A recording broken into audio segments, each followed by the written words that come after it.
Why would Bart pick such a troubled company, Bombardier, to build the fleet of the future? Well, I don't know why they picked that company. We just had a few questions about driver training and retraining after accidents. That's palm operations. He had us wait and wait and wait for 5 hours.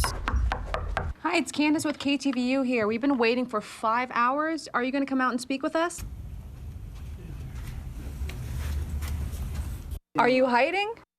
Have there ever been deaths as a result of a lack of oversight?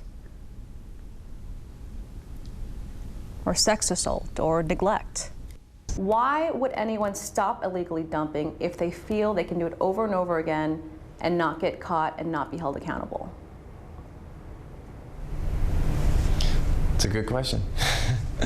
A false sense of security. You don't know who to trust anymore? In the Bay Area's bustling nightlife. People are going out more. They should be able to know they're going to be safe. 2 Investigates exposes an underground industry of untrained and unlicensed security guards and the real danger it creates. Security guards and bouncers are hired to make sure you're safe at bars. But what happens if they're not prepared for when things go wrong? Our investigative reporter Candice Nguyen is here now and uncovers this dangerous oversight. Candice?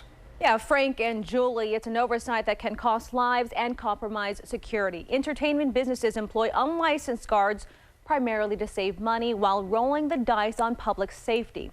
It's a problem experts say that's been overlooked for years. 1 minute, we're just having a good time. A single moment. And that's when everything just blacked out. Can change everything. And he just stomps on my face. Last thing I expected is to get assaulted by the workers, you know, at the business.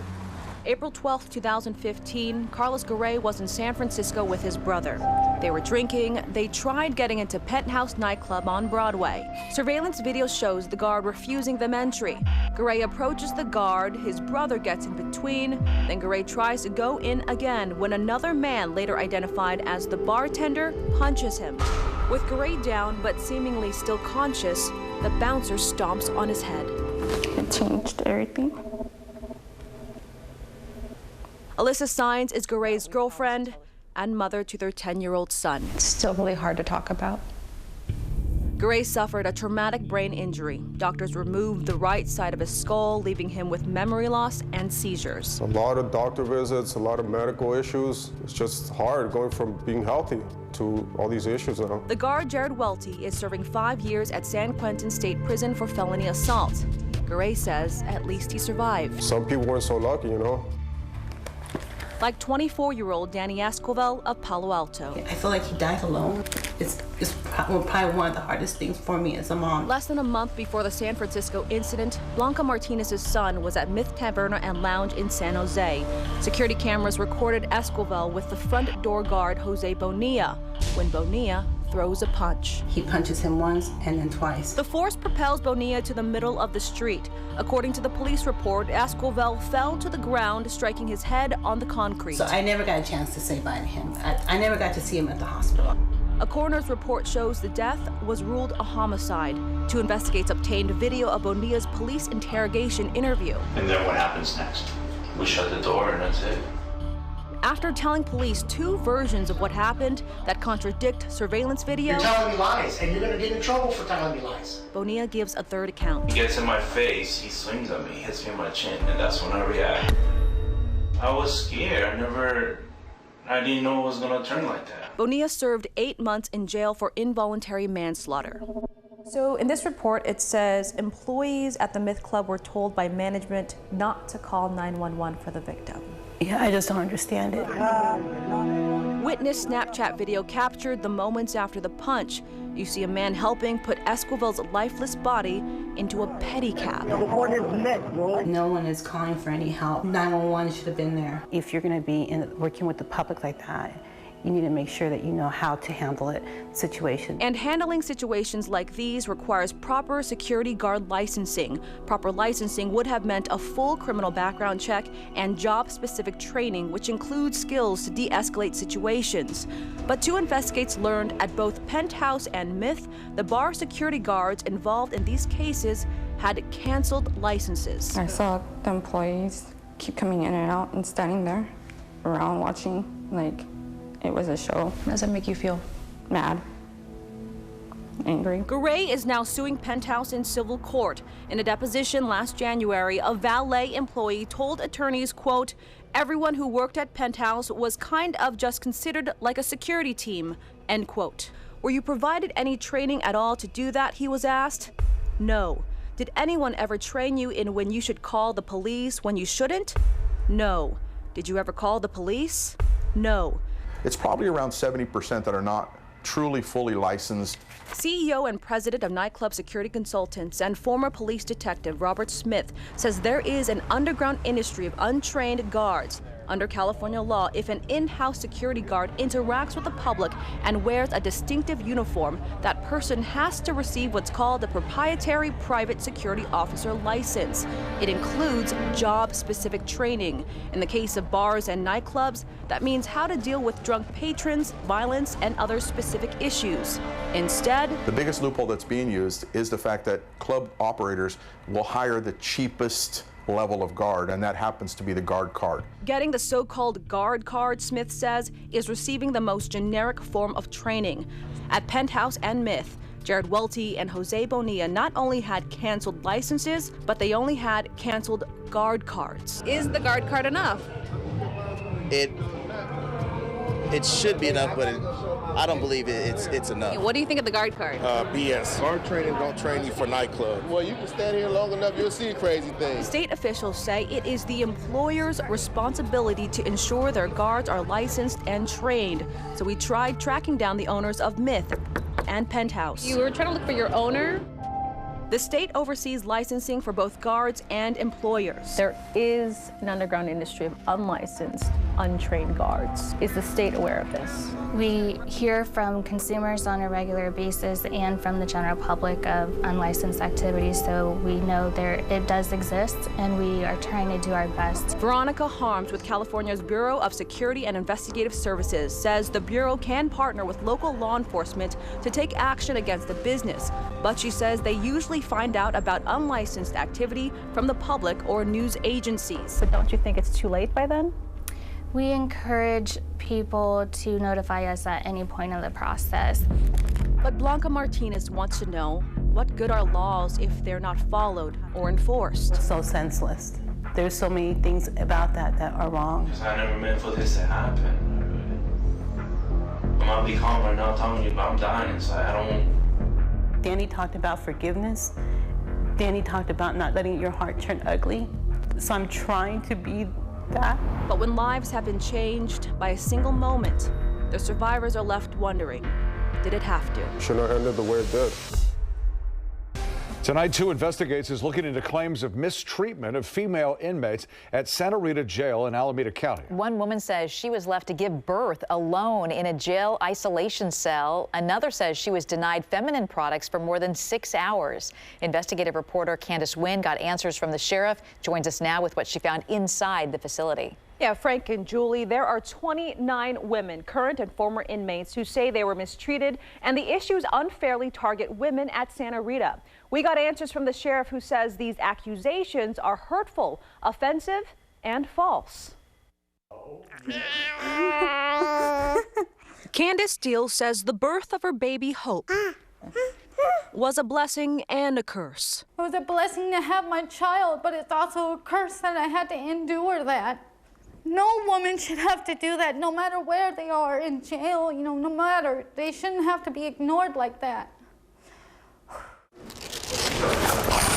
July 21st, 2017, Steele found herself in custody at Alameda County Santa Rita Jail. I was 8 months pregnant, about to pop. Sheriff's deputies had arrested Steele and her boyfriend at a homeless encampment here in Castro Valley, charging the couple with trespassing and child endangerment. Steele's case was later dismissed. They put me in the isolation cell, and I still wasn't feeling right. Maybe 15 minutes later, after I saw the nurse, I was crawling to the toilet to go throw up, and that's when my water broke. Steele had been sent to the hospital, but sent back to jail because doctors said she wasn't in labor. Court documents show a jail nurse then said Steele was exaggerating, and deputies put her in an isolation cell as punishment. I noticed that they shut the little window on me to muffle my screams. What she was about to go through, Steele says, is nothing anyone should be forced to endure. I just sat back on the concrete slab, pushed a little bit, and then stood up, pulled her head out. Then a couple minutes later, the deputy opens the door, and I'm standing there in a puddle of my own blood with my baby in my arms, and all the deputy could say was, "Oh, okay." And I just couldn't believe that they would put me through that knowing that I was pregnant. 6 months before, Cindy Toronto of Richmond found herself in the same jail. Going through a very difficult divorce. Arrested for violating a restraining order. I was put in this detention cell. I don't know the specific names of it. Toronto says after asking 4 times, you just wanted feminine products. I just wanted feminine products. It took more than 6 hours for staff to give her a pad. I bled through everything. Deputies released Toronto the next morning. Charges were never filed. So I walked out of jail, soaked, covered in blood, and had to take the bus to BART. Were you angry? I was ashamed of basically being a woman. No weapons, no pocket knives. 2 investigators reached out to Alameda County. Sheriff Greg Ahern agreed to give us a rare, personal, in-depth tour of Santa Rita Jail that he's overseen for more than a decade. We disagree, we strongly disagree, and we're going to show you exactly what we do for women in our custody. We told Ahern about the 29 women, including Toronto and Steele, who've sued the county in the last 4 years, saying they were mistreated at Santa Rita Jail. Attorney Yolanda Huang represents all the plaintiffs. We identified 29, so that does seem like a big number. It's a big number of inmates. I will agree to that. That's a number of inmates who are seeking financial reward for staying in our facility. Surrounded by his team of department heads. This is one of the cleanest facilities you'll ever step foot in. We went from unit to unit. And this is our clinic, our trauma room. We also have a pharmacy here. The sheriff showed us the OBGYN department, stacks of menstrual pads, toilet paper, It's like an abundance of it. and other sparkling clean spots. Very proud of us, even our doorknobs are polished brass. For those who think it's because KTVU's here, it's all cleaned up. Some people might think that. We have this scheduled. So this scheduled well before you told me you're going to come out here to the jail. It would be impossible to clean this thing in a day, a week. The sheriff's team even showed us the very isolation cell where Steele gave birth. With that case, she was obviously pregnant and screaming for help, and she says no one came. So how is that possible? Well, she was, I can't talk about that case. Candice, we're not denying that the baby was not born in our jail, obviously. But we're saying that there's more to this than just what that story is. There's a series of events that happened prior and during, and so. And what is that? Well, I can't, obviously, yeah, so. As for Cindy Toronto's case. So we filed a motion in court denying that, and the motion is currently being heard.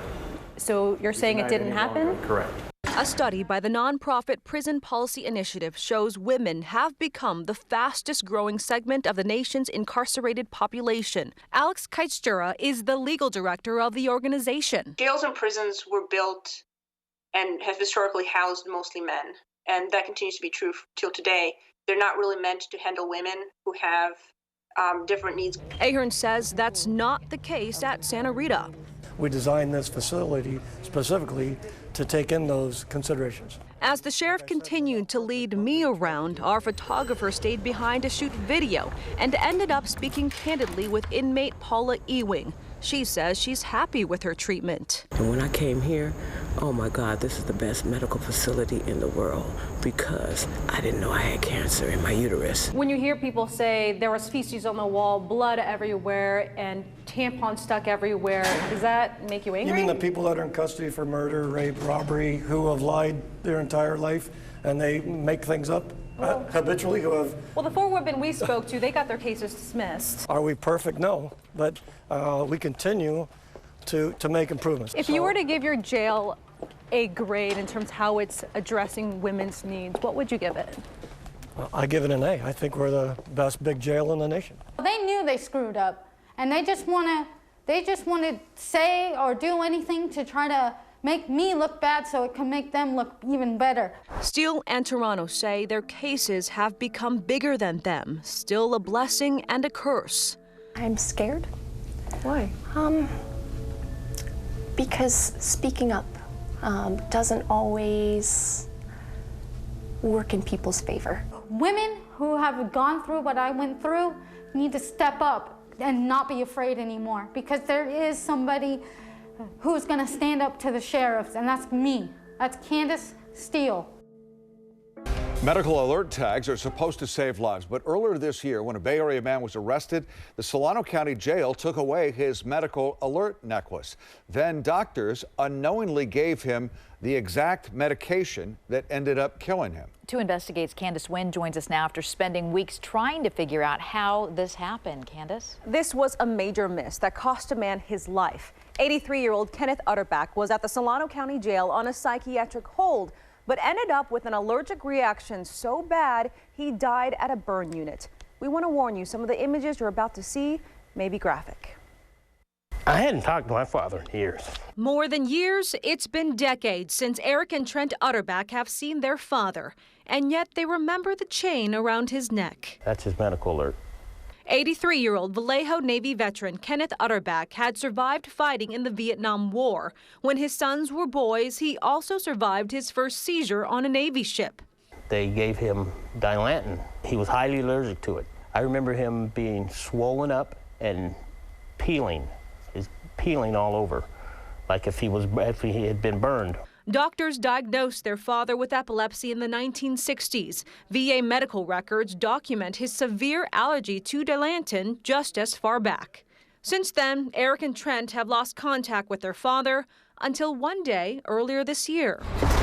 He had been arrested. The brothers rushed to the Bay Area. Medical records show their father had been suffering from dementia and seizures since January. In February, Vacaville police arrested him for acting violently. Mr. Utterback was booked into Solano County Jail, where he reportedly stopped eating and started hallucinating. The weeks following, medical staff transferred him to 2 hospitals. They couldn't figure out what was wrong with him. Not charged, but not healthy enough to be released, Mr. Utterback was sent to Mercy Hospital in Sacramento, where his sons say there was better equipment to track his continuing seizures. I first stepped into the hospital at Mercy, and my father was laying in bed, and he was peeling. And I relayed that to the doctor. I said, wow. I said, doctor, that is just exactly what my father looked like 50 years ago, and when he, in San Diego, when they gave him that Dilantin. The reaction was so severe, Mr. Utterback was transferred for a 3rd time to UC Davis's burn center, where he died in April. Post-mortem photos show his skin peeling and face blackened as if scorched in a fire.